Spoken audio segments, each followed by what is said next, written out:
They said room 9 was closed for renovations. But last Friday, I saw the lights on, and someone moving inside. I thought maybe a teacher forgot to turn them off, but when I looked closer, there was a student sitting at a desk, facing the wall. The next morning, I asked a few teachers about room 9. Every single one of them said the same thing. That room doesn't exist anymore. It was sealed after the accident. I didn't understand.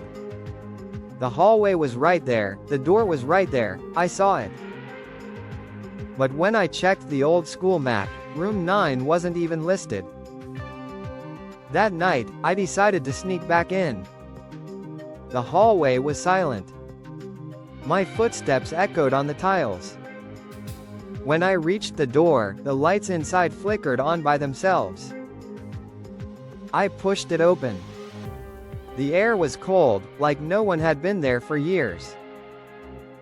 Every desk was covered in dust, except for one. On that desk, there was a name tag. It said, E. Martin.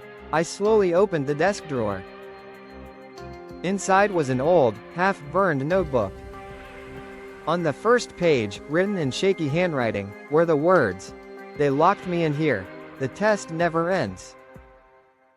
Suddenly, the door behind me slammed shut. I froze. Then I heard it, the sound of a pencil scratching on paper. I turned around. The notebook was open on the desk again, and new words were appearing, written by an invisible hand. "Finish the test," it said. The whisper came again, closer now, right behind me. "Finish the test." I grabbed the notebook and flipped through the pages. My heart stopped. The handwriting, it looked exactly like mine.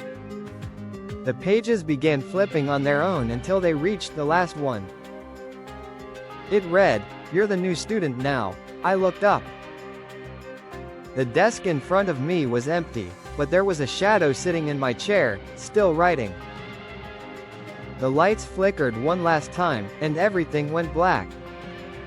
The next morning, the janitor unlocked room 9.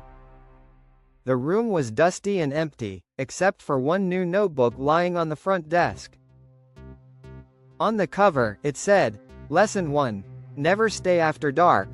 What would you do if your school had a secret classroom?"